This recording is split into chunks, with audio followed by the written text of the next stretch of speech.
Welcome to the Tired Dad Comic Club. I'm tired Hey, Tired. Good to see you, buddy. because you're a dad. Oh, right. And today is Thanksgiving, probably. It's not actually for us. Maybe it is for you if everything's going well, or maybe you're watching this at a later date and none of this is happening. But regardless, today, Carl and I are going to be talking about the things in comics that we are most thankful for this year. Now, I want to be clear. This is going to be different than a year-end list. This is not just going to be our favorite comics of the year. We'll be putting an episode of that coming up next year. That will be the official Tired Dads Comics of 2025. This, we're taking in a little bit of a loosier-goosier direction. We have not shared with each other here, so I'm hoping for some surprises. I'm hoping for some weirdness. You know I'm bringing that. But before we get into all of that, Carl, my favorite thing to find out about people around Thanksgiving is what is the one weird thing that shows up on your Thanksgiving table every single year? Um, so we, it's not really that's super weird. But it's Everyone always starts this way, by the way, because no one thinks like, "Oh well, yeah, I that's have true. a Yeah. weird thing that." I mean, well, we'll see. It's my wife started doing it a couple of years ago. It's like a twice baked baked potato that it just is crispier and Is it's like it you is just it kind of straight baked or is this a sweet potato? no, it's like a russet or what I don't know. It's like a Okay. small regular potato. But it's like baked, scooped out the stuff, and then you mix it with some like cheese and stuff, and then put it back in. Scoop out the contents of the potato, Mhm. mix it with cheese and stuff, and then bake that again. And then it just comes out kind of crispier. You can eat the whole like half potato, just kind of like a you know, Yeah, kind of like a potato skin kind of thing, kind of but like that. Yeah, yeah, yeah. But like it's not at a sports bar presentation at a like Thanksgiving table kind of correct. thing Looks going there. looks it presents well. Yeah. So, but yeah, it's super tasty. But like my favorite thing, I love like stuffing is like the it's not weird, but it's just that's my favorite thing at Thanksgiving because that's what brings the whole meal together in my opinion. But yeah, I would say that the twice baked potato is the slightly unique thing.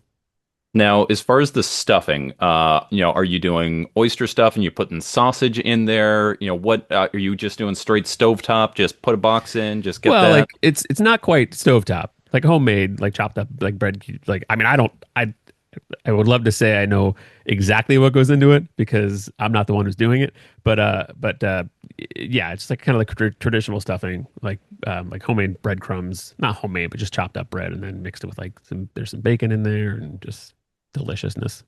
Nothing, Nice. nothing, nothing too crazy, but Now, you called that stuffing, correct? correct. Okay. Years ago, when I was working in food service, I had a guy that came up. This was when I was still loving up in New England, and he ordered for me dressing for Thanksgiving. And in my mind, I'm thinking of like salad dressing. And I'm like, that's like, yeah, we have dressing like down over there, Yeah, but like like I don't have that made to sell you. And like the guy was like, no, no, like it's a traditional Thanksgiving thing. Like I want some dressing. And it was like this who's on first situation going on for a minute until he like looked and saw and he pointed at it and he's like, I want that. And I was like, you mean the stuffing? And he was like, I want the turkey dressing. And it was something I had never heard of. And I guess it's a Midwest thing, but I've never heard anybody out here do that before. But that was no. one, like I found out it's a thing. Like people call stuffing what you're talking about, the little bread cubes and vegetables and aromatics and like chicken stock, So uh, I think I've dressing. heard the isn't there like when it's like a turkey and all the dressings? Like I think I've heard that before, but I thought that would just meant like I think all like the whole meal kind of like yeah, the yeah, turkey and the like meal. So if you're like saying dressings plural, like that, right, like stuffing itself is not like a not the plural. It's, dressing, right. But there maybe there's not a that's unit of stuffing. It's just like you have right. stuffing or you don't have stuffing, and it's a binary state where you have all of the stuffing until everybody already eats it, and then it's like now I have no more I have stuffing. no more stuffing, but I've got cranberry, but that's not dressings. So unless maybe that's somehow like connected somehow. I don't know. Maybe like the terminology is where it comes from, or I don't. I have no idea. But that's the only time I've heard like dressing and stuffing related is like being part of the dressings. So Yeah, yeah, that's fair. But what yeah, the what I what the don't what think. yeah, I don't no, I've never heard that before. But what about you? What shows up weird on your table? All right, so I will preface this by saying I know this is weird. Like I'm not one of those people because like my favorite thing is like nobody thinks their Thanksgiving is weird, and you find out that like people do like this family thing or like they have this really special dessert, and people get really interested and they get going on. It's this really cool look into someone's family. I don't have that. I'm just a Thanksgiving weirdo. When we host Thanksgiving and we don't do it for the broader family, we don't like to go through like a huge fuss for it. Like the kids don't really, like turkey that much. I'm a vegetarian, so turkey doesn't do much for me there. So we like look for kind of other things to go, and it seems like kind of a waste to just make a whole bunch of like mashed potatoes and everything like that. So we did this for the first time in 2020 during the lockdown year, and where it was like it was just us, and at that point we just had my daughter, and she was very young, she didn't eat much.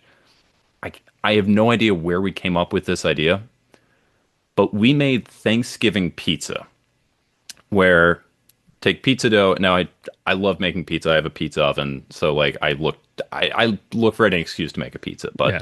But you take your pizza dough. Instead of using red sauce, you use gravy. You put your Bell's stuffing seasoning on that. Not the mix, but like your oregano, your thyme. Instead of doing cheese, you do a layer of mashed potatoes, and then on that you put your dressings, as you were saying, Yeah. on it. So if you have someone who likes cranberry sauce, you can put that there. If for the turkey people, you put that there, and you kind of design the pizza how you want it, and it ends up being really good. So it's going to be us again doing it. So we were bringing that back. And this year, the thing I'm super excited about is I'm going to do a deep dish version too. Mm. And the deep dish one is going to be using cornbread as the crust. I'm going to get a cast Ooh. iron. I'm going to make a cornbread. I'm going to set it in there. I'm going to par bake it, and get it enough so that it's set, but not, so it still needs some Yeah. more cooking. And then I'm going to put down all the rest of my stuff. And I'm super excited for how that's going to come out. I So love me some cornbread. yeah. Yeah. If the kids weren't around, I would absolutely be adding jalapenos to that because I think that jalapeno cornbread is like one of the perfect foods that's out there where it's like Pretty it's great. hitting that Yeah. salty, sweet, spicy, like everything all in one bite with that luscious bite. Oh, Mm. so good. Yeah. So do you guys do a big like Thanksgiving, like multiple family out there, or just you guys primarily? Used to be. So my wife's aunt and uncle, they used to host and we would have like 30 people. It was like everyone would come to their house. Yeah. Thanksgiving would go until past 2 in the morning.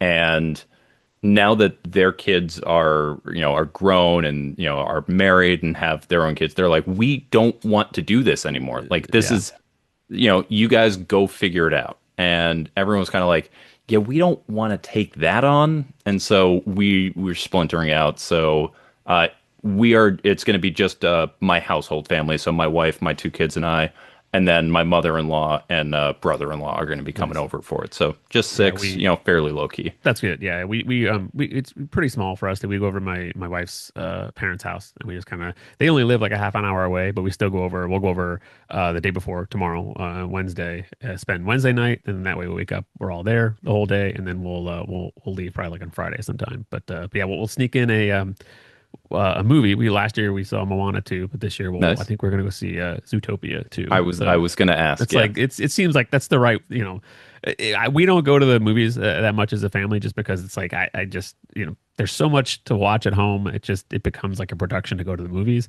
Although I love going to the movies, I was going to say, honestly, like even despite that, I think the tradition of going to the it's movies and even with the cost, I was of that same thinking. My wife was the one who started pushing for it, and now it's like our favorite thing. yeah, We were just at Wicked 2 last week. We're excited about Zootopia. We're all about that. yeah. So that's what it was great. I mean, we loved when we did Moana 2. So yeah, we'll definitely be doing Zootopia. Maybe we'll sneak in some more over the winter because it's just always looking for something to do when it's colder out and like ugh, get out of the house. But yeah, that's I love Thanksgiving. Like I love being over there. Just even like I said, we're not far away, but it's just the kind of you know just hanging out there, no real agenda, just doing some family stuff. So that's always a fun time. Yeah. I mean, who doesn't love Thanksgiving? And one of the most important parts about Thanksgiving is the thanks that we give for the people in our lives, for the things that we have, and of course, for the Tired Dads Comic Club, the comics that are in our lives. So that neat transition is going to take us to our main topic. So each of us have prepared three or three-ish, it's been a crazy week, but three things that we are thankful for in comics this year. So, Carl, I'm excited. Let's get weird with it. What are you thankful for this year? So I have to be honest with you. I did not get super weird. I just was like, you know what? I'm gonna be pretty straightforward with what the things that I really love. I rely on you for the weird because I always love what you come up with. But like I just like I said, it's been like we meant to record. The last one was Halloween. Bunk and I have like meant to record a couple times. It's just life is busy. So I thought, you know what? I'm just gonna keep it pretty. If you know me, you're not going to be surprised by some of these choices. So, the first one I'm going to do, which is probably the most obvious one, because if you see anything that I've done in any of my own videos, it's I cannot stop talking about the Energon universe. And there's a specific reason why this is what I want to talk about. It's why I'm thankful for this. So let's see. Let's just pull. These are like the two current most current issues of GI Joe and Transformers. I've got the Void Rivals somewhere, but it's these two books because you know nostalgia is such a strong thing when it comes to comics, and the big two, it's not super appealing. I love superhero stuff. I love my DC and Marvel characters.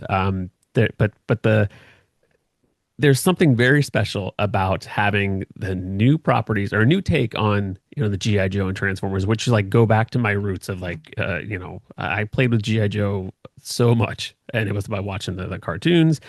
Transformers, I never really had a lot of toys because they were expensive, and we were a family of three boys, and we just didn't have those, and they would probably just get used as weapons anyway and throw them at each other because we had some GI Joe vehicles, and those were also used as weapons. The GI Joe the bridge layer vehicle was broken on top of my head by my brother, so anyway, so having Transformers would have gone terribly wrong because it just would have just been again chucked in my head. So yeah, but they haven't really in my like whole adult life, they haven't really been tackled in a way that I found interesting. That Transformers, there was a long run at IDW, and it just was something that I tried to get into a couple times. It just was like, you know what, it's Careful not with for that. People love that I phase know, two run. I know. Yeah, people. I never got. I mean, if phase two is great, that's wonderful. I just never got there. I tried to. I bought the IDW, so I got into it late. But I bought what were they the whatever they like the deluxe editions, whatever they were. They were like the collected editions. Yeah, Like the phase one, hardcovers like that are like that thick and yep, like yep. yeah. So I was like, you know what I'm gonna do? I'm gonna buy them, and I went all in. I bought like the whole entire first wave, and I had some into the second wave because I was like, you know what? I'll read them. I'll get there, but they're there. I have them all. We do that. We just like I'm gonna Mhm. I'm gonna have it, and it just I didn't. I finally started reading them after I had probably like 12 or 13 volumes of the run. And I don't know how I read probably like the first two or three volumes, and I was like, I don't understand what's going on.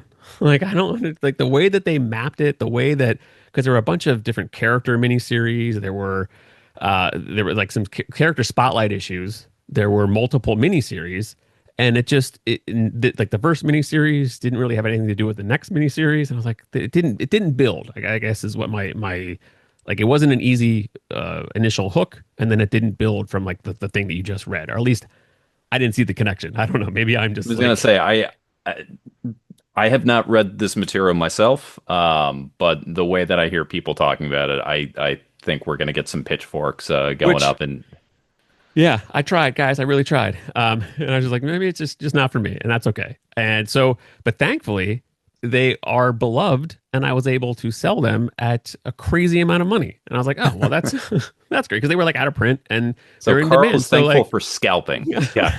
exactly. I'm thankful for out of print books going for crazy prices. But yeah. So and I did the same thing. I had some GI Joe IDW books as well, but it just same thing. They're just it wasn't hitting that nostalgic mark for me, and I think that's what I was kind of looking for. And so I sold them off, and I thought, okay, maybe I'm just not it's not for me anymore. I would love to revisit it. And then when Kirkman and Skybound when they got the rights, Daniel Warren Johnson, his name was attached to Transformers, and then Tom Riley, he's attached to the GI Joe side of things, and Tom was like one that I latched onto early in my original art collecting because I was in some of the Facebook groups for like original art, and I'd see these commissions get posted, and I was like, oh, this is like really really talented. I like the how clean it was. It reminded me of like a Chris Samney, and then to later find out that some of Tom's inspirations are like Alex Toth, Chris Samney. Like he just has that kind of clean, no wasted lines, no unnecessary lines, just kind of there it is. And yeah, so it was like kind of like the perfect storm where I was like, you know what? I had just read Do a Power Bomb, so I was kind of late to the Daniel Warren Johnson craze because at first I was like, "There's no way this guy's that good." You hear all the buzz around, Daniel Warren Johnson. You got to read this stuff. I was like, I don't have to read any of it. Don't tell me what to do. But I was like, I finally did. I read Do a Power Bomb. I was like, holy crap! Like he's legit. That was an amazing story. So yeah, right, yeah. And Cobra then Sun right above my head as we speak. it's fantastic. Which speaking of that, I don't know if you saw the Heritage auction. There were a couple of original art pages over the weekend. This past weekend, the auction was crazy. I mean, there was like some really bonkers numbers, but there's a like the I think it's issue 2, the big reveal. You're like, oh, that's who that is. Hmm. Um, Yeah. that splash page went for like I was thinking 12, I think it was $12,500. I was like, whoa. So, but it speaks to the quality of the story. And Well, yeah. and also with DW, I mean, the premium has built up over the years. Like when, one of the most recent Felix drops, we were sort of guessing what the different things would go Mm. for. And it wasn't even the Absolute Batman annual cover. No, it was the KO, the DC KO That's right. covers. That's right. Yeah. Yeah. And we were like guessing what the price was going before. And again, cover versus interior, like there's a premium, obviously, you know, named, a high profile DC character. But I mean, that went up for $10,000. We were there looking at it and that thing sold right away. Yeah. The his on Felix, his cover that he did, the Felix variant Mhm. of Absolute Batman, 1,000 copies sell out in under a minute. I mean, At $80 yeah, a pop. yeah. So it's great. I mean, so the hype is real. Like, so I just and the thing is, it's not manufactured hype. I mean, it's not many people were reading some of the early stuff, and it just the word of mouth it grew and it kind of grew organically, and he became who he became, and it's the praise is warranted. It's just, I just there's many times where I just get kind of like I don't that's too popular. Like I don't need to jump on that bandwagon. But I'm glad I did because then, like I said, I read Do a Power Bomb, and then that's right around the time where he was announced as going to be attached to Transformers, and I was like, okay, well, maybe this is like my re-entry into these properties that I love because I've always bought GI Joe toys and Transformers toys over the years. So the characters have always interested me. It's just I didn't really see the media reflected into like like, tapped into that nostalgic connection I had to the property. So the movies, Transformers movies, didn't do anything really for me. The first one I was like, okay, that's okay, and then and like the GI Joe movies, forget it.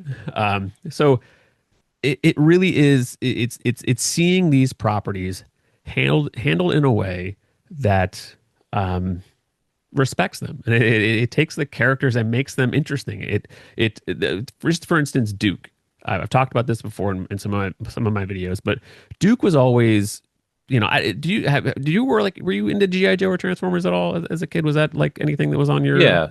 Yeah, actually more GI Joe than Transformers, just because weirdly, I grew up for the first part of my life without any type of cable or anything like that.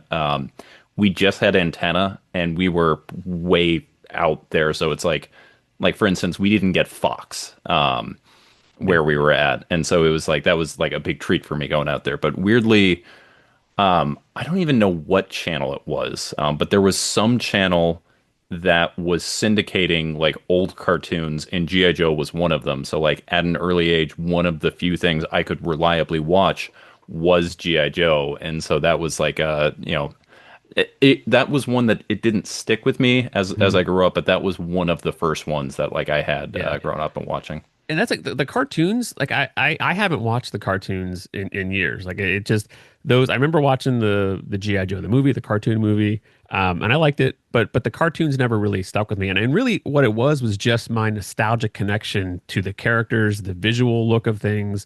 But not necessarily like, oh, that one episode of GI Joe, or that just changed my life. That was not that was not it. It was playing with the toys. It was just the interesting looking characters.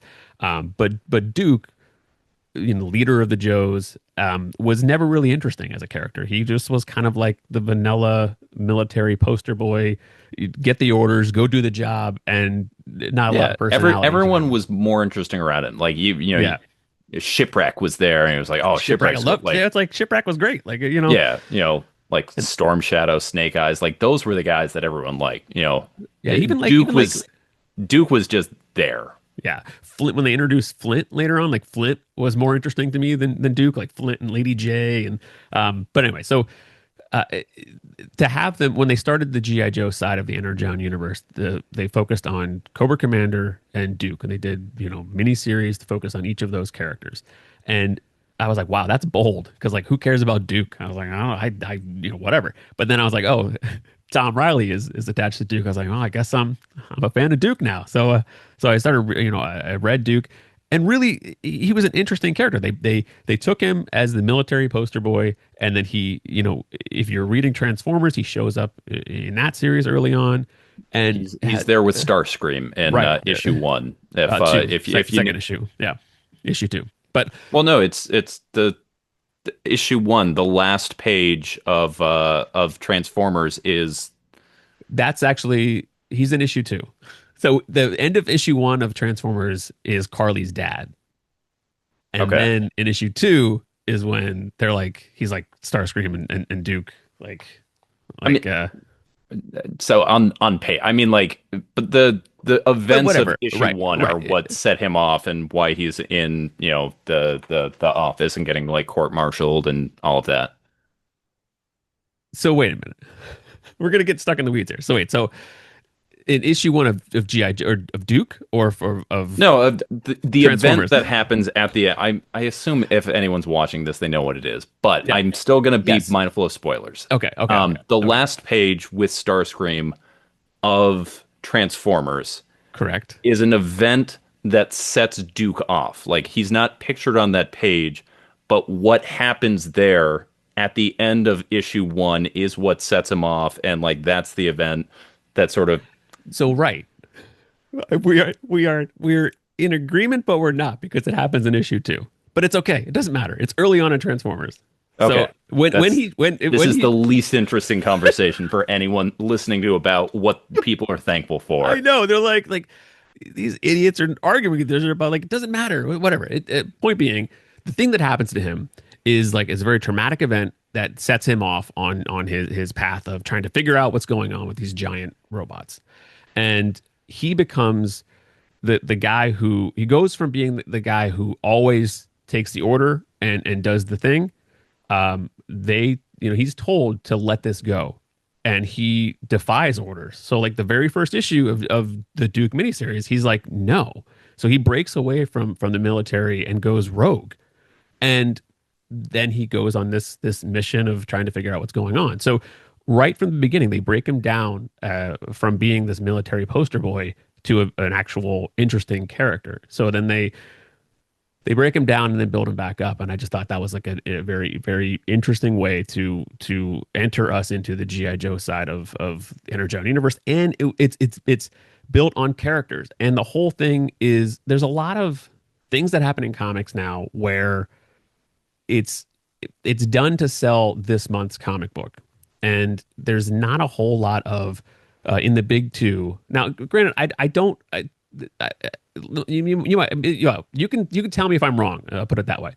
Um, it doesn't seem to be a lot of building for the future as far as the big building blocks of what's happening to these characters like Batman or Superman. It's because it's like it's always like this is going to be the whatever happening in this 12 or 25 issue run, and then new creative team, and then we'll kind of go from there. But I really feel like from the ground up, they're building something here, and it's interesting, and I'm hooked, and I'm on board. So, am I wrong in the sense that like the vibe of like the main No, two? I would say broad strokes. I would agree with you there.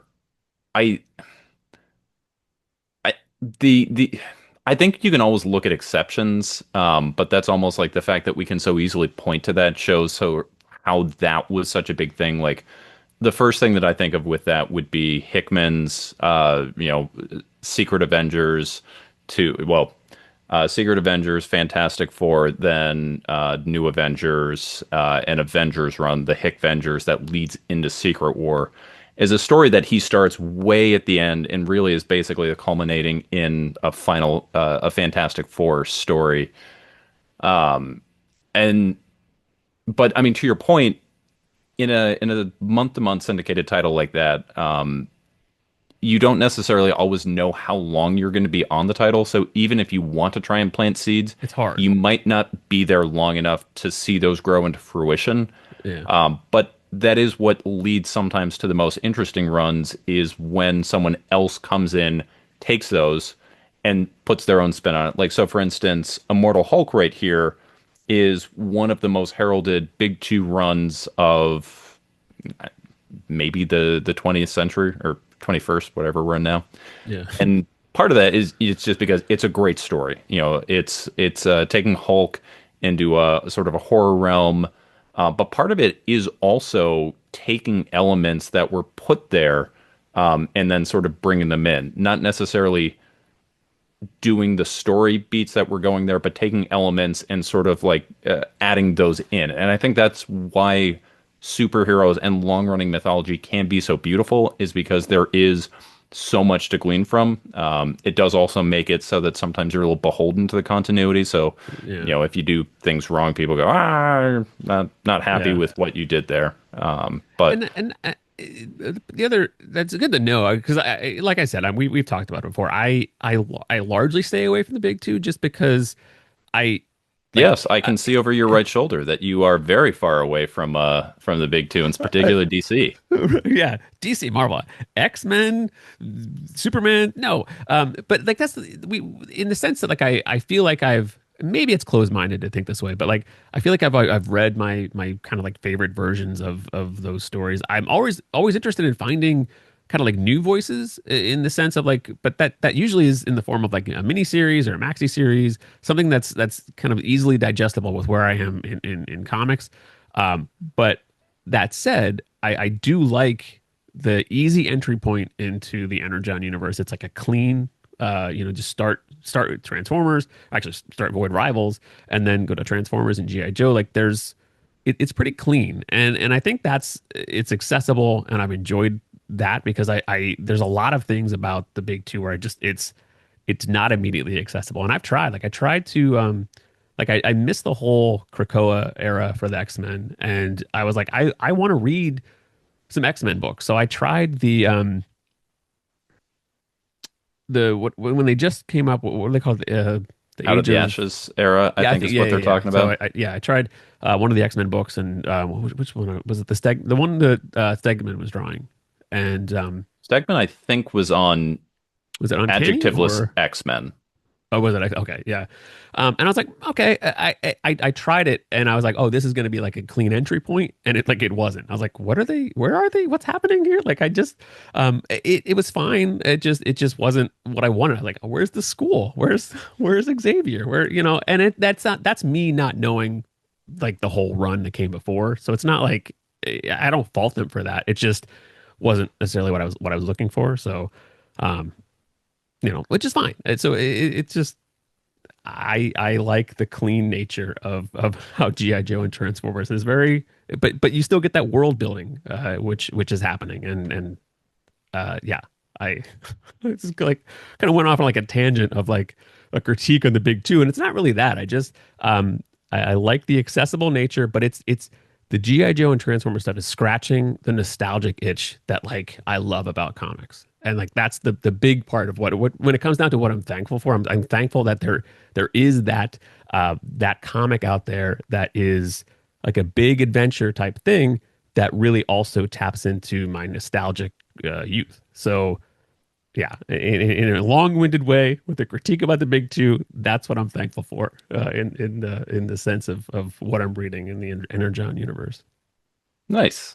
Nice. All right. So yeah, all of that twisting and turning there is to say you are thankful for the Energon universe in Yeah, 2025. very much so. And not to go off on another tangent, but just to sort of close the book on that, you talked a lot about Daniel Warren Johnson with Transformers and things right there. Obviously, in 2025, the big news story that came out of Energon was the end of the Daniel Warren Johnson era, and then passing the reins to the new creative team of Robert Kirkman and Dan Mora, who's on the title for, it sounds like I Six. six. Okay. Yeah. So is it just 25 that's come out so far from that 20, team, or is it 26. 25? 25 was actually it was half Jorge Corona on art, half Dan Mora on art, all written by Kirkman. Okay. But yeah, 26 was the first full Dan Mora and Kirkman issue. So through two issues post DWJ, just real quick, yay or nay? Eh? Um, it's hard. I mean, it's there was something very special about the Daniel Warren Johnson and Jorge Corona run on Transformers, and that will always be a very special 24 issues that you could pick up and have somebody like, okay, go read that, and like that's a great run. There's some great payoffs in that, so you could just read that 24. But I do like it's just a different approach. Daniel Warren Johnson is like, pedal to the metal, go. And it's more about the art, the visual experience, limited dialogue. It's the emotions of what's happening. And Kirkman is like, okay, let's put the brakes on a little bit and let's build this way and build this out. And it's going to be, I think, a slower go. Not worse, it's just different. It's just a different writing approach, and it's you just feel that you feel the different voice. So and it's fine. But I'm still on board. I'm still enjoying it, and Okay. I'm excited to see who's next on the whoever the artist is. So yeah, I'm having fun. Very cool. We of course go to our non-sponsored, sponsored Waterloo break. That we go to here. I am actually all out currently. I need to get to Costco, but I refuse to go this week because I'm not going before Oh yeah, Thanksgiving. no, 100%. No, So I was like, I will make do without. But yeah, yeah, we ran out of coffee, and I was like, well, I guess I'm just buying one of those little bags, and it's like the first time I bought coffee in that size, and I don't know how long, and I was like, oh yeah, coffee is expensive. yeah. I thankfully the store brand seltzer was not super expensive. Not as good, clearly, but Yeah. it will do the job. All right, cool. Well, that's going to bring us to my first thankful thing of the year. Very clean way of saying that. And mine is not a sort of a specific title or universe or anything like that, but just something that sort of exists. And what I first have to say I am thankful for in 2025 are the creatives that are out there working on multiple titles, either at the same time or through the course of the year. The poster child for this, in my mind, this year is Dennis Camp, who is absolutely killing it across three of my favorite titles of the year. Coming into the year, his Ultimates that he was doing, was one of the top selling books at Marvel. The only Marvel book that was on my pull list. He added on to that Assorted Crisis events coming out from Image with Eric Zawa, which, while not the most consistent book, had some of the most impactful issues I read this year. It was one of the most recent issue, which I think was five, Is it six? It might be five or six. six. Yeah. For anyone who's read it, the Jigsaw puzzle episode, um, Mm. that was I was reading that while at the gym on an exercise bike, so I was in public. And I was doing everything I could to be like, "Come on, man, come on, don't do this here." And Yeah. I lost it. I cried at that in public. Uh, yeah. So Absolute Martian Manhunter is my favorite of the Absolute titles. I think it's doing just some really interesting things out there. Pacing was not fully consistent, but I really loved that title. And I mean, there were months coming out where he had an issue of all three of those going out, which is crazy. But it's not just him doing that. You look at DC, you look at guys like Joshua Williamson, who seems to be writing the whole thing. At any given time, Jeff Lemire is working on five different books. But I think it's a lot easier for a writer to do that. I also want to make sure that I'm giving props to guys like Dave Chisholm, who had one of my favorite books of the year, and spoiler, will be one of my top books coming out next month from Mad Cave called Spectrum, book that he did with Rick Quinn. That really, he finished that up. That could have been his output, and for many, that would be their output for the year. But then followed that up, and actually, I think was going out concurrently for at least some portion on a book from Oni Press called Plague House, which was absolutely great. It was one of my favorite spooky reads that I had this year, and then also managed to fit in a high spectrum or high. It was from Oni Press. It was the alien abduction book. Chris Condon wrote the first issue. It's high something. I can't remember what that is. But he did the art for this oversized alien abduction book, and I think we take it for granted sometimes that just like there are comics available for us without always sort of thinking about the work that goes in behind them until we get something like an original art page and you get to see sort of what's going there. But I mean, just the guys behind the scenes who are just turning in, banger after banger after banger. I have so much admiration, and as a reader, I just have so much thanks for those creatives who are putting in the time and toiling and making sure that we have these great things to read. So in 2025, I am thankful for all creatives making great books, but especially those that are doing multiple books. And I even am going to sneak Jesse Lonergan in on this one, who mostly we're going to think of just as Drome, but did also have the short story at the beginning of New Gods #2, and then also had the amazing story in Godzilla versus Boston, which was one of my favorite 6 pages of comics of the year. That was awesome. Yeah. Yeah, and you mentioned Joshua Williamson. I don't think I mentioned him at all when I should have, but he's writing like Duke and Cobra Commander, Yep. like he's like writing the G.I. Joe side of things. So he's like out doing all that stuff at DC and then also switching gears totally and doing the G.I. Joe stuff. So that's like it's crazy how like and the thing is like yes, the writers write the thing and then go, but they're involved in the process. They're involved Oh, with like, the art that comes. And if you I'm look not, on yeah. DC, especially for I think they call it like the New Frontier issue or era. Um, but basically what was going on outside of Dark Crisis, like he was the architect of that DC universe.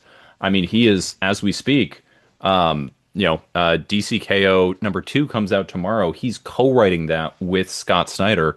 He's writing a bunch of the offshoots. I mean, You Yeah, you talked about he is sort of the architect of the G.I. Joe side of the Energon universe while also being one of the main architects of the DC universe. that's crazy. I mean, that's, and you know that involves lots of emails, lots of phone calls, lots of, artist pages coming in, can we do this? Can we do that? Like, so it's crazy. I mean, that's a lot of juggling. So, but I know, like, it's for the GI Joe side that I've seen in like interviews, you see his background is kind of similar to what this is, but it's like all GI Joe. So Mhm. it's like he's a huge fan of the GI Joe stuff. But yeah, it's impressive, very very impressive. Well, in DC too, I mean, clearly he's a guy who is writing what he wants. You look at the fact that he was put on, he was the one that launched Green Arrow, this most recent run. No one was clamoring for a Green Arrow run at Right. that point. Like, and the way that he did it, it was basically a celebration of Ollie over the years, bringing in a lot of elements. In fact, one of the criticisms that people had of that was this was an issue one, and I already feel a little lost because I don't know about that.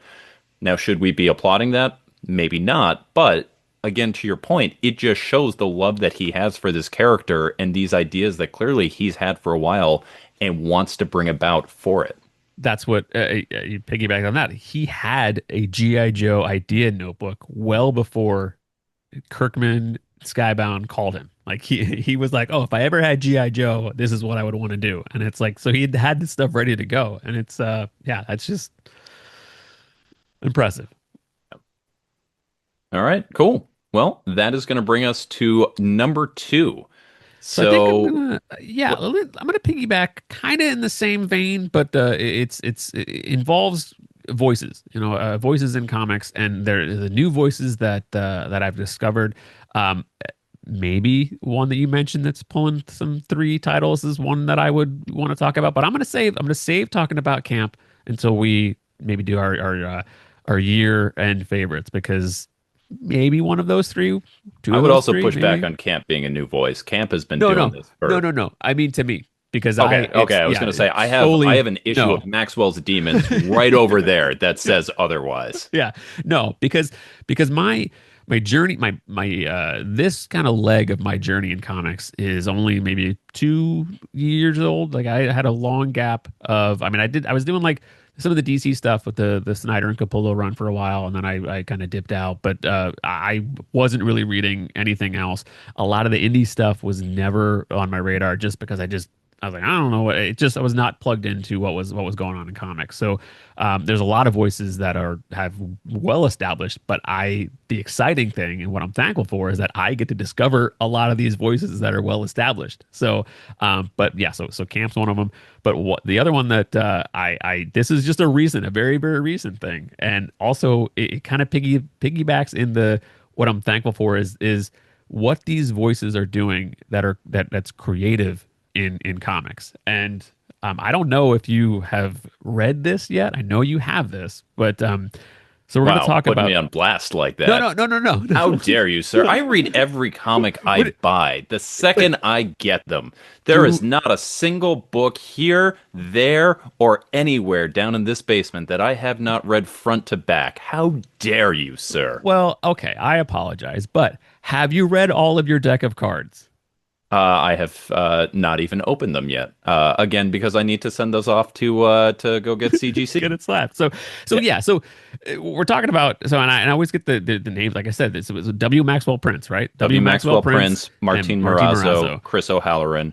If you Yes, want to throw an extra on there, you could thank good old Neon, the letterer, yes, but yeah. that's literally just W. Maxwell Prince's pseudonym. So if you thank That's W. Maxwell Prince, you've already thanked good old Neon. That's what I was like, because I saw that name, I was like, that's an interesting name. Like, I wonder what that's good to know. Yeah. So, but yeah, so is a roundabout way of saying I've discovered this team, and I know that, yeah, exactly. Like, this is, partially, I have you to thank for that. So I'm thankful for you, to seeing like you talk about Ice Cream Man and it being a series that I always thought like, oh, that would be something that I think I would be interested in, and just never picked it up. I have recently I read the first, I want to say, 6 issues of Ice Cream Man.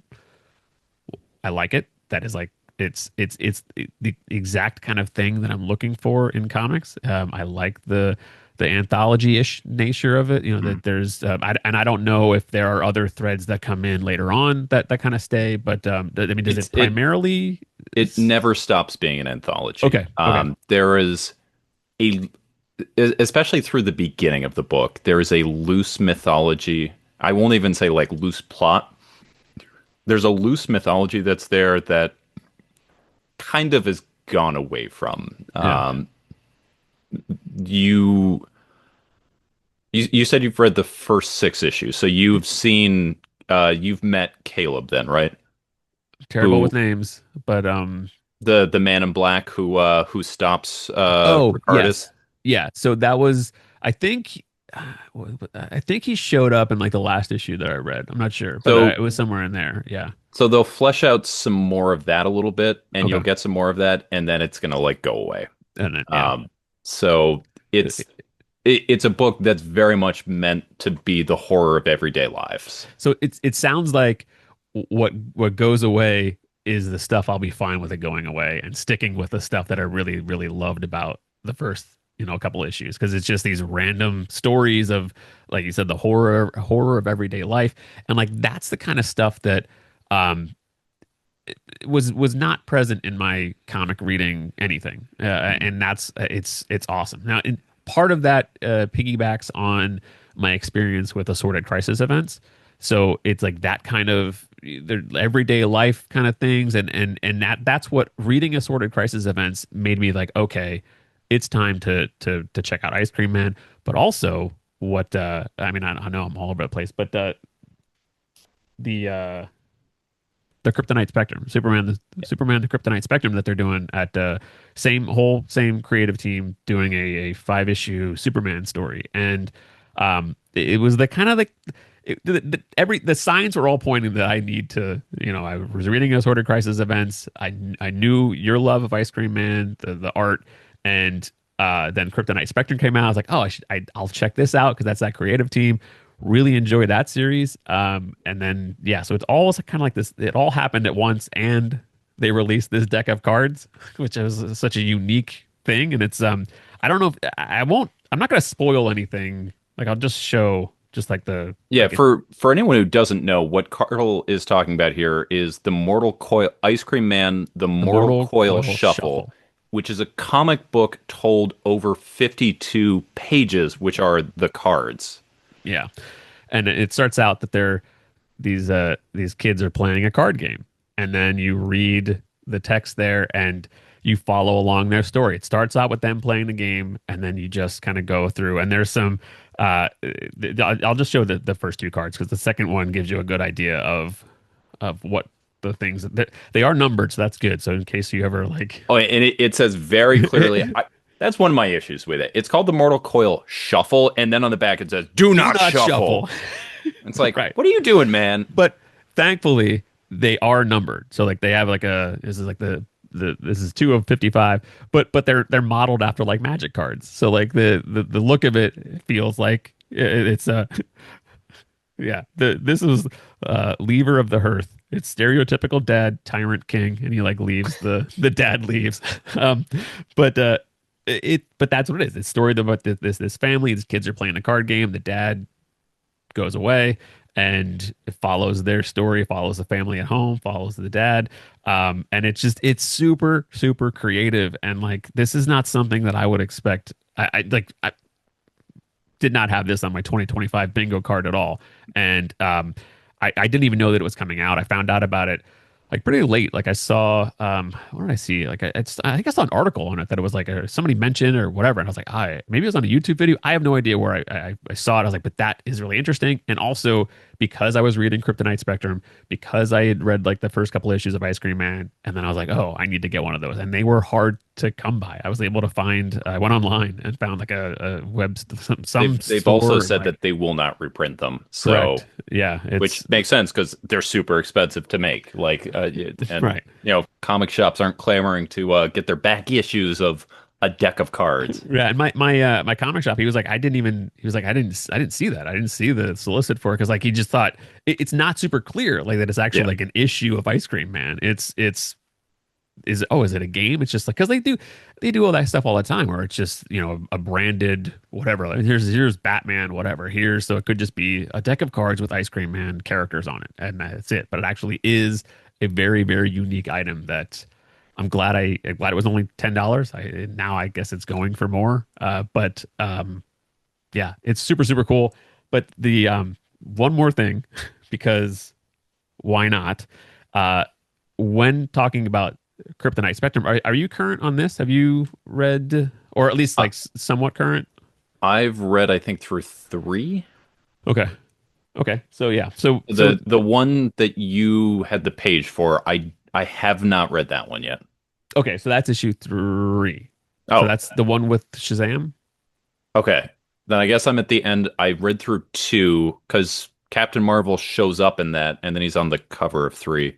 Correct. Yeah. Okay, so But for a quick story recap, if you've not heard of this series, it's a really fun. Like I described it as a one of those crazy DC Silver Age stories told with like this very unique modern voice in comics, and I'm actually it's while you're talking here, I'm actually yeah. going to find your exact quote because I think Do we you need have to it? Yeah. get that out to Like I was trying to think what exactly it was. It was like it's something like it was like a DC Silver Age. a silly Silver Age story told intelligently with a distinctive voice. Whoever wrote that is a That, genius. Yeah. tell me that's a line that's not supposed to Yeah. be on the back of the hardcover. But it does. That's what this is because like DC gets slammed so often for having all those crazy, silly, Silver Age stuff where it's just like that's just skip over that. It's like nonsensical kid stuff and whatever. But take that with a modern comic and it's fantastic. The Kryptonite Spectrum is Superman discovers multiple new versions of kryptonite, and he decides he's going to test them on himself to figure out what those effects of the kryptonite are.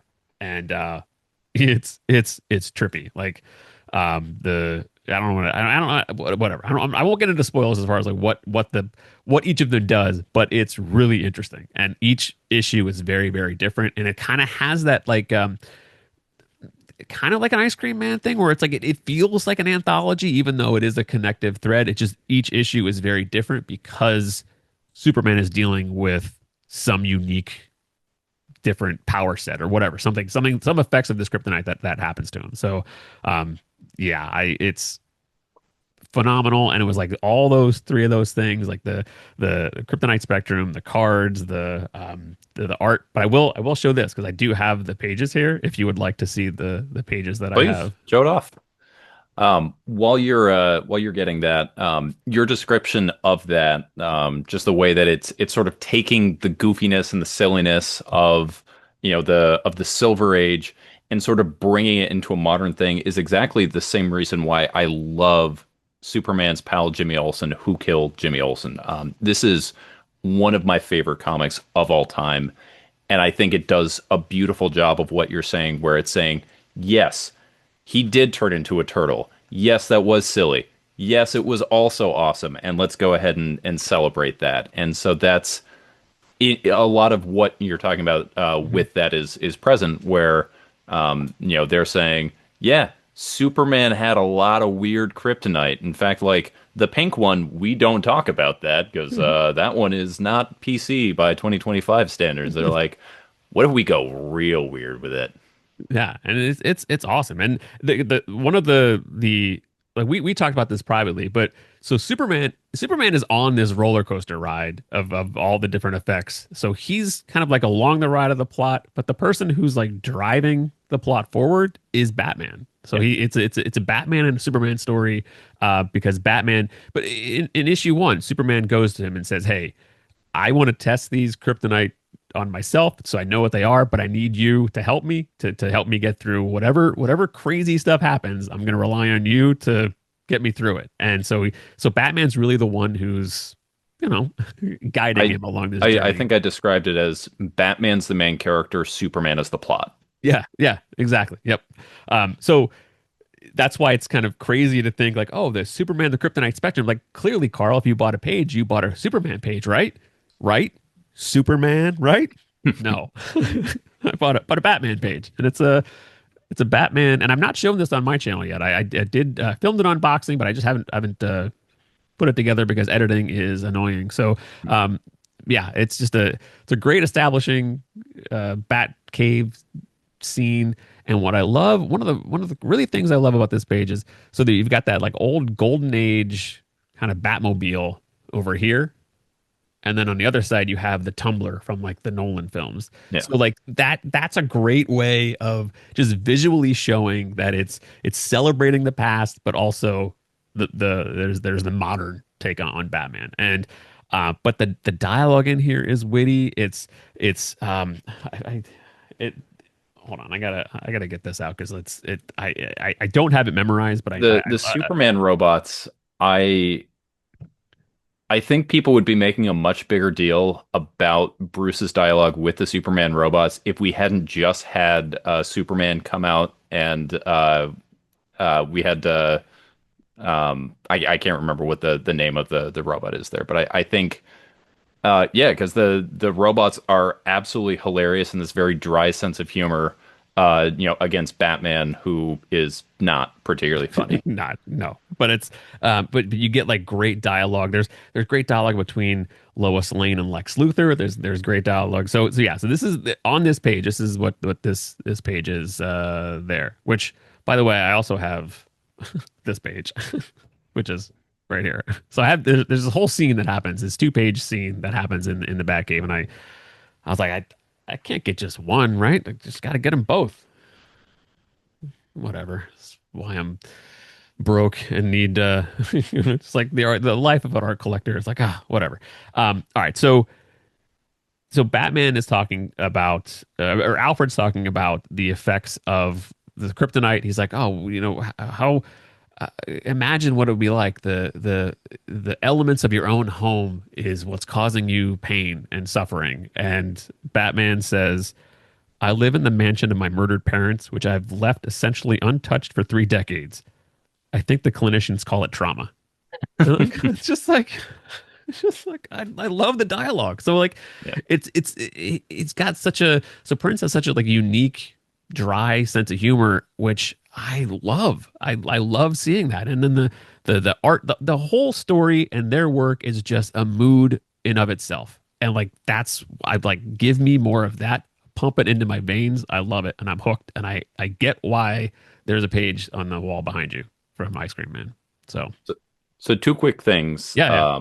on this. One, almost before you keep going with Ice Cream Man, I actually would highly suggest you check out W. Maxwell Prince's series that he did called Swan Songs, Mhm. Okay. which was a six it was a mini series of anthology stories about the end of blank. So each issue was the end of something, and each story was with a different high profile artist.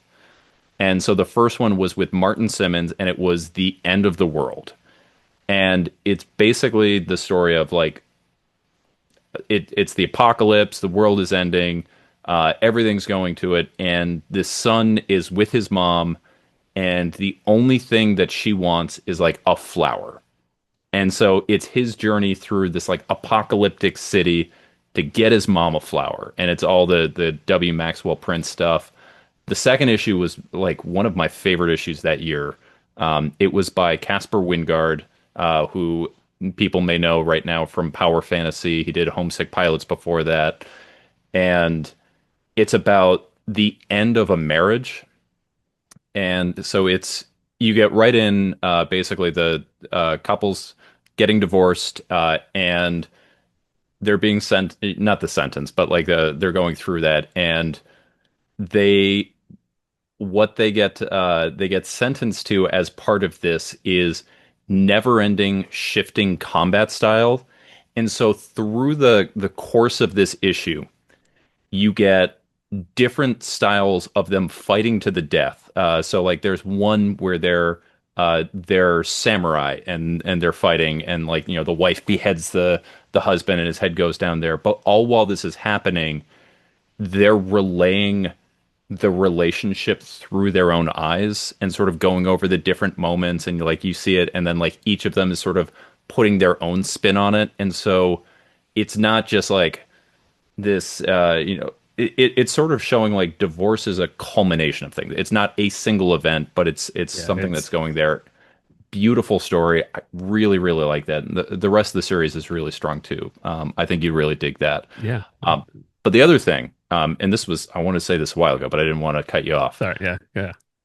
So you talked about how reading swan songs, sorry, not swan songs, reading Assorted Crisis Events by Dennis Camp was what kind of put you on this. That's actually a really good pull because Dennis Camp actually publicly credits W. Maxwell Prince for getting him his career where he is now. Wow. So very early on, um, during the COVID-19 pandemic, comic shops were all closed, comics stopped happening, and W. Maxwell Prince actually took an initiative where he was posting comics online to his website, Quarantine Comics, where he was putting out Ice Cream Man content and then also partnering with other artists to sort of, do short stories. And he was doing a lot of like up and comers, try and get them out there. And the proceeds from that he was donating to different places. But one of the people that he showcased in a Quarantine Comics was W. Maxwell Prince. He helped set him up for that. And actually, if you read the trade paperback for 20th Century Men, which was one of Dennis Camp's, biggest works that he had, right on the inside page is like, and it's not even a special inscription. Like you actually have to read going into it. Yeah, Is Dennis Camp special thanks to W. Maxwell Prince? that's awesome. Yeah, well, So I yeah, mean, Assorted Crisis Events is very much written in the vein of a W. Maxwell Prince story. and that's how sweet is that? Yeah. I'm thankful for that connection because I had no idea that it existed. So yeah, sweet. Yeah. All right, man. What else? What else are you gonna pull and surprise us with? All right. Well, for our next one this year, I'm thankful for the French. Les Français, c'est vrai? Oui, c'est vrai. Je j'aime les bandes dessinées français de bande dessinée américaine, which is all to say, I am so thankful for the French, both for the amazing comics that they're putting out. If anyone hasn't checked out Castle of the Stars, please go ahead and do so. I've talked a whole lot about how I love The Killer, which is right there. So many great things going on. But also on top of that, the French are doing some real cool things to take our American comics and put them in formats that they should have been in the first place. So, for instance, Do a Power Bomb does not have an oversized hardcover, Does not. despite the fact that it's a beautiful book and that art should be as big as possible. Oh, but guess what? There is a oversized hardcover of it. It just, happens to be in French. But I speak at least enough French. My reading is much better than my speaking. I unfortunately don't have anybody to speak with anymore, so the only way I really get to interact with the French language is with reading. But things like this, super cool to have. Cody, this one is Mm. by Jared Cullum. This was one I got directly from him. The only way to get a hardcover of this beautiful watercolor is in French. Here in America, it's only in a paperback, and I am such a sucker for watercolors. It is one of my absolute favorite mediums, so I wanted this as big as possible. And he was like, when I came up to his table and I was asking about Cody, he's like, "Oh, I'm so sorry, man. I sold out of all my copies." Um, and he had this sitting on the table, and I was like, "Oh, what's that?" And he's like, "Oh, it's the French hardcover." And I was like, "Can I buy it from you?" And he's like, "Well, yeah, but it's in French." I was like, "I don't care." And it's a we'll talk about this one in a future one. But this is a wonderful, beautiful all ages story about a little girl and her bear friend, and it's so endearing. And again, just getting this beautiful book in this beautiful format in this I'm beautiful jealous. language. I am Um, incredibly jealous. the Comics Initiative actually reached out to Jared Cullum, and they identified this as something that they wanted to take on. And then one of my biggest things, that I was most excited about this year, there was a title that came out from Image called Hexagon Bridge that actually won Richard Blake the Eisner for Best Newcomer. He was at least nominated. Um, but when it came out here, even though he was Best Newcomer, it was just kind of regular paperback. What is not a regular paperback is this big old French boy of Horizons Obliques. So, just to kind of put this in perspective, this is a big book, and this art absolutely should be as big as possible. I mean, you look at that. Like, yeah, Yeah. you want to go ahead and do that. Un Odyssey Sublime. Yeah, Hey, just taking a as look at. someone who doesn't speak French, you sound French to me. It sounds like French. Yeah, just so. And then we were talking before earlier. Obviously, we are both huge fans of Jesse Lonergan's comic Drome, which came out this year. This is another one you'll be seeing here. Only came out in, at least as of right now, in this standard size hardcover. I don't think it's exactly standard size, but if you compare it to the size of a comic, Yeah, you can it's see the comic is actually taller. This is wider. Um, but in France, they have produced their own version of it, and we're not entirely sure of the dimensions currently, but we know they're bigger than this. So we're going to give some time.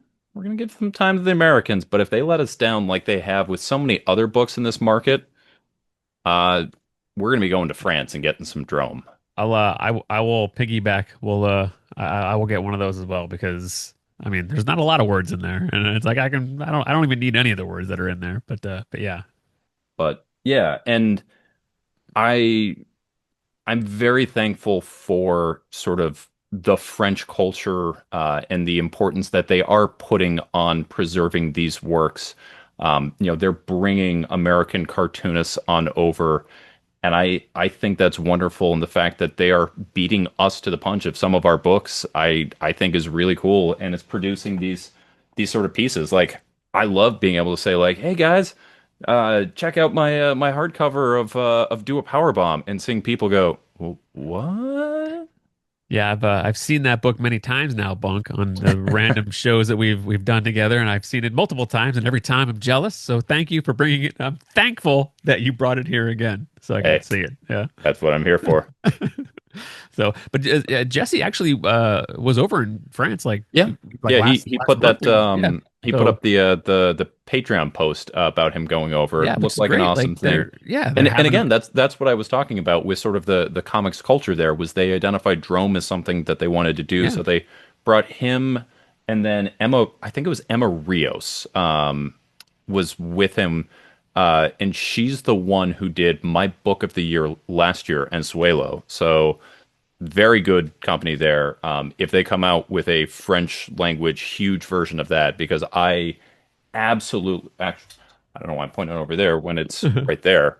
There it is. Um, yeah, Ensuelo was my book of the year last year. If I ever actually make that video, you guys will get to find that out. But I mean, again, I'm a sucker for watercolors. Like I Yeah. want this as big as possible, Yeah. and if the French get us that, I will be even more thankful. That's what So, like I merci. love that. I love those like beautiful editions of books that and it's it's the stuff that we feel deserves these books, and that's the I'm glad that the French are doing this thing. That they're putting the respect on the work that we also see in the work itself. So yeah, I'm jealous, but yeah, I'm glad that you are able to enjoy them to their fullest. So, all right. Well, that's my second thanks, Carl. What is the last thing in comics? Now, I'm sure you're thankful for a whole lot more, but in comics, what would you say is the last thing that you are thankful for? So I I talked about earlier, ragging on the big two. But it's not that I don't appreciate what Marvel and DC does. There's many things like, we talked about Kryptonite Spectrum. That's something that I enjoy currently. Dark Patterns, Batman Dark Patterns. So it's not like I'm anti big two. It's just that my comics loving DNA is rooted in the past. And the superhero stories that I enjoy the most, um, it's no secret I do enjoy some Superman, some death and return of Superman in the 90s, but oftentimes when you think of that era, it's just the spectacle of the event, the market crash that happened afterwards with the speculation and all the crazy, variants, not variants, but like gimmick covers and gimmick events and all that kind of stuff, that there's like a negative connotation with a lot of the events of the 90s.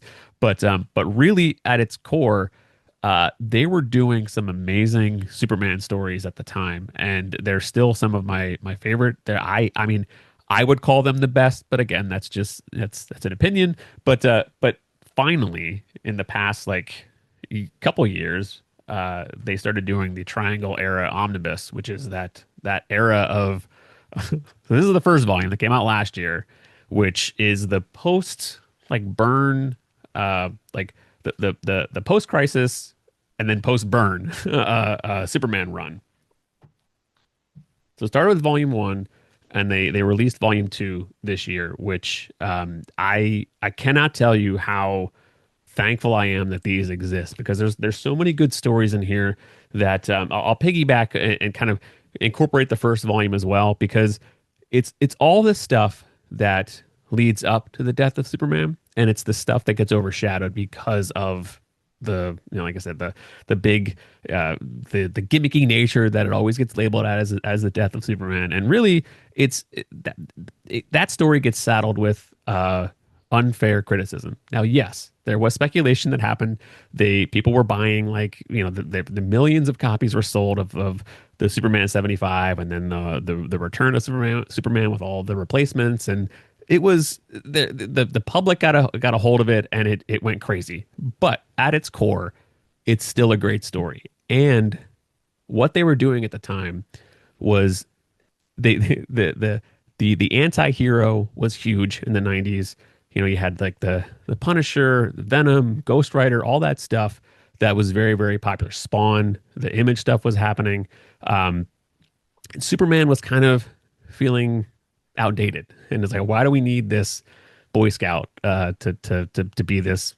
He was not an interesting character, is what people were saying. But looking back, all of those stories are some fantastic Superman stories. That the big thing that Byrne did was introduced like the metropolis as like a living, breathing city, populated with more citizens, more kind of citizen characters that made Superman's adventures more impactful and more meaningful, because there was a reason that you were invested in him saving the city. That you were invested in what he was doing, because there were these normal people that were relying on him, and that's what the Triangle Era kind of took that and just continued that legacy. So it was after Byrne left, it was Mike Carlin was the editor, but there's like Dan Jurgens, you had Jerry Ordway did a lot of the writing, and like they're fantastic. Louise Simonson, they're wonderful stories, and like they're stories that hold that hold up. I'll put it that way. They feel timeless, even though there's some 90s art in there, but at the core, it tells you the wonderful character that Superman is, and it frames the death of Superman even better, because what was interesting about the death was I've talked about this before too on my channel, but the death was like the prelude. That was just the fight. That it was the opening chapter of the book, and then the real story was when Superman died, and like what happened after that, and why does this character matter? It's how everyone reacted to it. It's how other heroes reacted to it.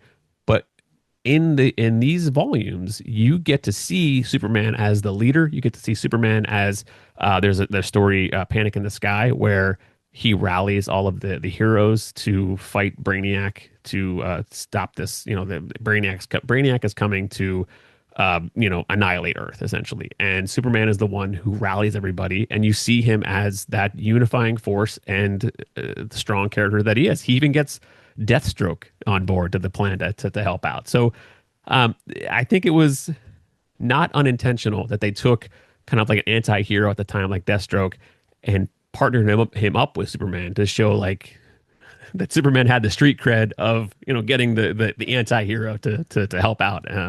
But yeah, it's I have read these stories so many times, and when the omnibus came out, rereading them again, it's just they hit that nostalgic like sweet spot so well, and I'm so thankful that DC has done this, because there's so many of these stories that have like never been reprinted. Some of the things like Panic in the Sky has been, a couple things here and there were, but there's a lot of just single kind of issue things that have not been reprinted since then, and even some that aren't available on. There's a story called Time and Time Again where Superman gets kind of he gets it lost in time. It's flung back in time in the future. He's in the 30th century in the Legion, and he gets tossed back. And he's like, back in the prehistoric times. He's got, it's him with a bunch of dinosaurs. He goes to like Camelot in the story, but it's just him going through time. But there's some of those issues that are not even on the digital, like the DC Unlimited. Yeah. It's like, why? This is like this. I forget how many issues it is. Maybe 8. And there's like a couple of the Action Comics issues that are part of that story that aren't even available. So it's like, what are you doing, DC?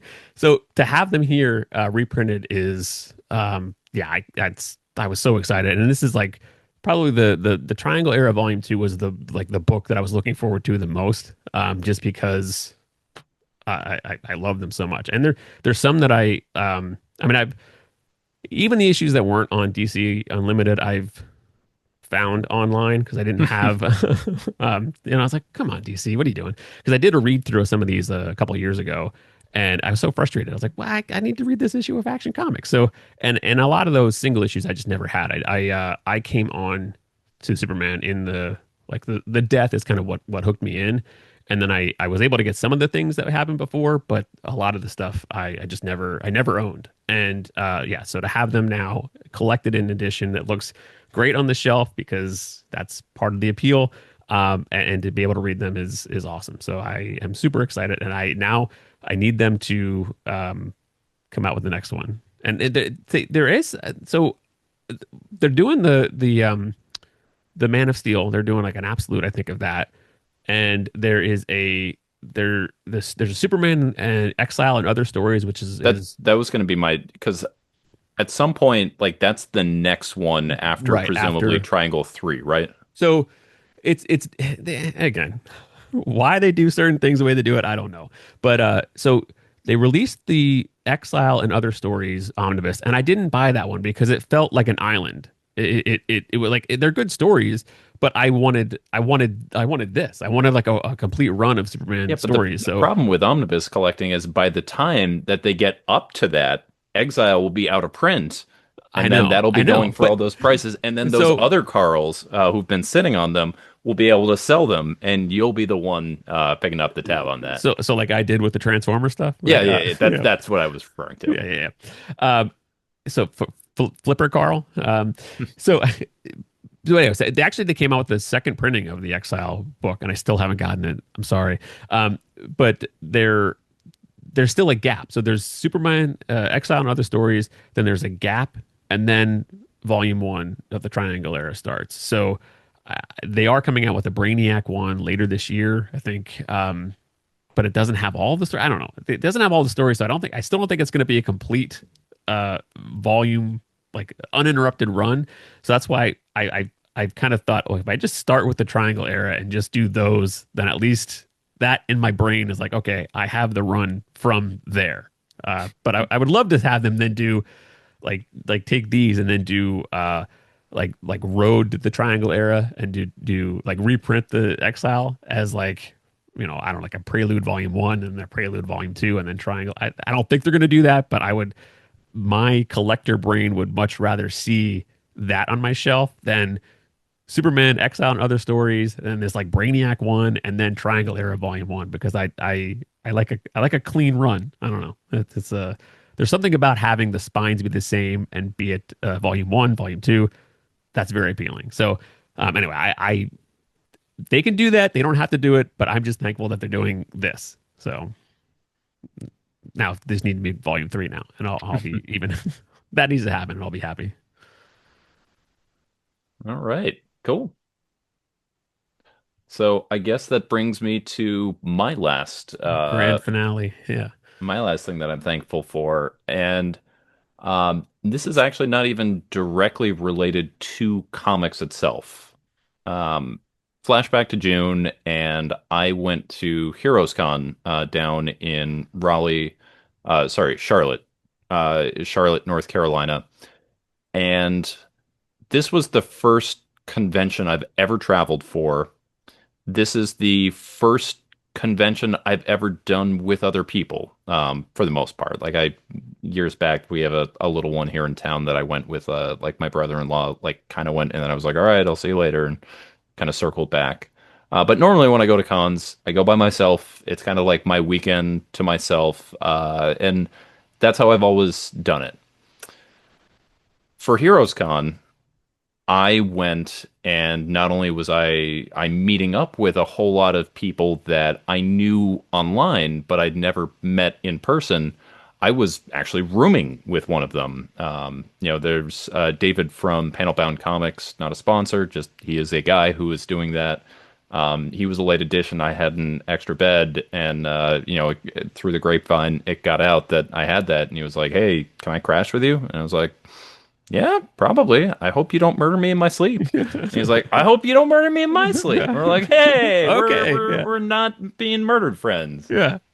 And it was I didn't know what to expect because a lot of these people I knew online in some degree. Some people I'd done live streams with, some of them I had seen their names in the chat, some of them I'd seen on Discord, but until you're there, you don't really know what that's going to be. And that weekend was such a welcome and refreshing reminder of how one of the things that makes comics most special to me is the community and the people that love them. Mhm. And I think sometimes it's hard to remember that because, the so much of what the comics community is gets characterized as rage baiting YouTube videos of, you know, DC did what? You know, time to cancel DC. Yeah, That. some type of Photoshop of like Superman with red eyes and like Yeah. and like something Yep. like that. Yep. And it's easy to sort of paste that as just negative or just harping on that. But really, in my experience, or at least the corner that I have been in, it has been people who are just absolutely lovely folks who just happen to like this and in general don't have people in our sort of day-to-day life who share that particular passion, Yep. and just getting together with them there. It was, I've said this before, I will say this again, it was like a reunion with friends I'd never met before. Mhm. And so this year, I am thankful to just broadly the comic community in general, and I will also extend that to you. Doing this show this year has been a real highlight for me. I have really enjoyed, both our text behind the scenes, but then also getting our chance to kind of sit down and talk about obviously comic things, but then also share in like in dad stuff and everything like that, and just this is a really special place where you can just sort of put up a YouTube video where you open some original art and a guy comments on it, and then that guy runs into a guy at a convention that you've done live streams with and gets your number, and then just like this all goes from there. So Exactly. there's something very special about where we are, and I'm thankful to everyone for that. I'm thankful that you said this as your third. When I was like brainstorming, like that was like my fourth one. If we'd like sneak another one in there, it was going to be the community because like that's what I me plugging back into comics and then I had done some art shows. I was on like Ruben the Collector's, like his show. I was on Bill Cox over in Comic Art Live, like on their channel. And then that kind of got me to like, oh, well, you know what? I had fun talking to them about original art. So then that's what's made me start my own channel, just to say like, I'll do that too and just talk about things that I like. Because, as a dad with not a lot of time, my wife, supportive, but does not care about the original art. Yep. Yeah. Yep. And the kids don't really, they're not, they don't, whatever, like they don't care. So I was like, oh, that's just my way of kind of extending my friend group online, because it's amazing. Like there's the people who have shared experiences are out there. They just don't live next door. They Yep. live states away. And yeah, so what Bunk was referring to is, so I did those. I made some videos. I then started looking online, like who else is doing like comic stuff or comic art stuff, and I stumbled on your channel. And then I started following Jess OmniDog, and then I saw OmniDog at Baltimore, and I was like, hey, I was like, I gotta get a hold of this guy, this like Bunkmaster B. Like, so then we hooked up, and like I think that was like huge, and I'm so thankful that I did that. And but Jess is Jess, and he's super welcoming, and it was easy to talk to at Baltimore. But yeah, then the circle just kind of keeps growing from there, and that's what I love. I started on my channel, I started talking about the Energon universe. I talked about Transformers. I was buying Transformers art, talked about G.I. Joe, all this stuff. So I kind of, that circle grew, and I met Delta Tryon. Like, so he was doing a show with other Transformers content creators. They're doing Skybound, like Moonbase 3, Swizz Prime. They have their own channels where they talk about Transformers.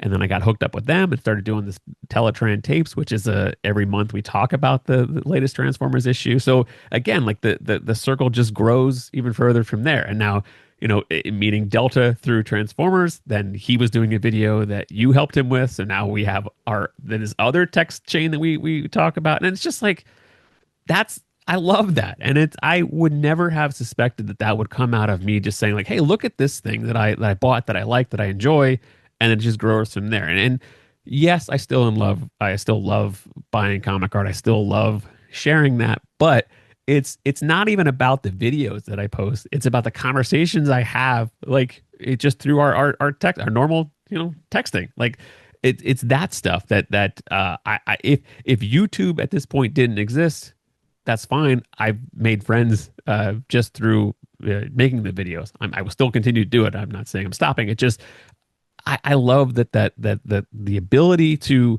like, the more that you share and you put out there, the more like it's like the whole, like, the love you like, was it the love you make is equal to the love that you take, like that, like, Do you not that the remember when you said that?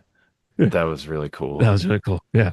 But it's like that's what it is. Like the more the more you share and put out there, the more you'll get back in return. And that's what I've seen. And the section of the comics community that I've been involved in has been nothing but welcoming. And yeah, there's a lot of that. Like you said, like the clickbait stuff, driving you know, it's like hype stuff. It's I don't need that. I'm not interested in that. I'm not interested in having this channel that's like supplemental income. Like, that has nothing to do with, I don't care. Like, that's not, I'm not trying to, if I post a video and it gets like 50 views, I don't care. But there's a couple people who comment on it and we have a conversation, and that's why I'm doing it. So, and I will continue to do it, but yeah, absolutely love what the comics community has to offer. So, and yeah, but I did the same thing in the sense of, at Baltimore, I saw more people that I've more art collectors that I've met, like, online, and then didn't know them in person, but saw them at the show, and it's like I know you, I know who you are, and it doesn't matter that we've not met before. But yeah, I love it. I love it. I love it. I love it. So yeah. Yeah. At Hero, just your point about, like, you knowing them even though you've never met them. My at Heroes Con, my buddy Jake from Brave and the Boys, I've done a lot of streams with him. I talk with him constantly. Like, he is absolutely someone that, like, I online knew, but I hadn't like met him before. And on the first night, we were hanging out. Like the show was starting to like close out, and like some people recognized us, and they're like, "Oh, hey!" And like they said their username. I was like, "Oh, I know you." And like Jake and I were just talking, and I was like kind of ragging on, like we'd been there for a while, and the guy just laughed, and he's like, "Man, it's just like watching a live stream in real person." And like there was something to that. It just like the idea that like this isn't a performance. These are conversations that just happen to be recorded and put out. And again, it's there's something I think so pure and joyful about the type of friendship that you find with it. Like it kind of reminds me of watching my kids at the playground where like they go and there's a kid that like they don't know and it's like, "Oh, I like your shirt. Oh, I like your shoes." And then it's just like, "Cool, we're just friends now and like we just like we're gonna Go do go and this. play." And it's Yeah. as easy as that sometimes is to be friends. Whereas like when you get older, it's like there's this barrier to friendship where it's like you have to meet multiple times. Like there's we're a huge Bluey family. I don't know if you guys are Mhm. big Yeah. fans, but there's an episode where it's doing exactly that. It's comparing childhood friendship versus adult friendship where the the healer family, Bluey and the dad Bandit, go to this playground, and Bluey meets up with another dog, her own age, and they're playing, and then like the dads start playing, and it's like very like the kids immediately are going and they just like want to spend all this time and they want to go play with each other after that. And there's a point like after where they go that where Bluey's like, "What did you think of her dad?" And he's like, "Oh, he's good fun." And she's like, "So are you friends now?" He's like, "Well, I don't know about that." And she's like, "Well, why aren't you?" Yeah. It's And I it's like just that sometimes easy. it's Yeah. yeah, sometimes it is that easy. It's like you like a thing, I like a thing. Should we be friends? Yeah. And Yeah. sometimes it's that easy. It is. Yeah. And that's it. That's well said. Yeah, that's all. I have nothing to add there. It's sometimes it's just that easy by sharing the things that you love. So, yeah. Well, like you said, nothing else to add. I think that is going to bring this episode then to a close. Of course, the last thing that we are thankful for, even if it was kind of taken with that last point, is you, our wonderful audience. Whoever you may be out there, especially if you have made it this far, we want to let you know that we are so thankful for you coming on this journey with us, dealing with all of this dad talk and talking about all of these things. We never take that for granted. So thank you. And please, down below, let us know what you are thankful for, especially in comics world. But if you want to share something from outside of that, hey, we put Tired Dads Please. out there. Like we put it out the outside world. We're dads first, comic people second. So whatever you want to share with us, we would love to hear. Carl, what you got coming out? I have actually a couple of videos. I've got some more. I'm gonna do some more GI Joe. I just got some scans from the couple issues of GI Joe, yeah, GI Joe 13. I just posted a review of with showing Tom's art scans. I'll have a issue 14 coming up soon, and then I've got some original art to unbox, which I've already shown you. But that's a video the Kryptonite Spectrum pages, and yeah, I've got some other stuff coming too. So there's more original art, and I will keep talking about the Energon universe because I just won't shut up about it. So yeah, what about you? Anything in the works? As usual, way too many ideas, way not enough follow through. And the holidays are coming up too, so like holidays Yeah. always, I mean, so at minimum, I have two unboxings that I need to film about ordering from different companies. I want to do, but I think this is probably getting pushed to next year, a comparison of different sort of online geekware. So right now, I've been wearing Super X. This is my second order from them. I'm a big fan. But I also have some stuff from some other companies, and I want to kind of compare, just what that's like, what the price point is it worth it, who's it worth it for, I like that uh, because and there's a lot of like things out there that you don't know the quality because you're yeah, just yeah, like, exactly. oh Like, yeah. So yeah. And then of course, we are getting very, very close to the end of the year. I need to start working on my year-end video. Otherwise, it's just not going to get done for a second year in a row. And I got to figure out how. I'm going to do my best of 2024. Whatever is happening with that, however I'm going to do that. Yeah. So likewise, I should do a year end like art pickups, like the favorite art of the year, favorite books of the year, all that kind of stuff, which is You just did it's fun to a do. few years back. You did your favorite pieces of the I year. did, yeah. I think I did. I think I did 2 years. I don't know. It's all a blur. I don't know. Yeah. But yeah, I did. I did like a recap of pickups from the year. So, but now this year, I don't know if I will. I mean, only because it's a lot of it has been either Jesse Lonergan or Energon Universe. It's very like, or the moon is following us. So there's very like I've been kind of focused on a couple of areas. So, but we'll see. Yeah, might not be as interesting because it's like all the same stuff. But yeah, All right. Well, with that, we've been tired dads. You all have been amazing. And we'll catch you next time. take care.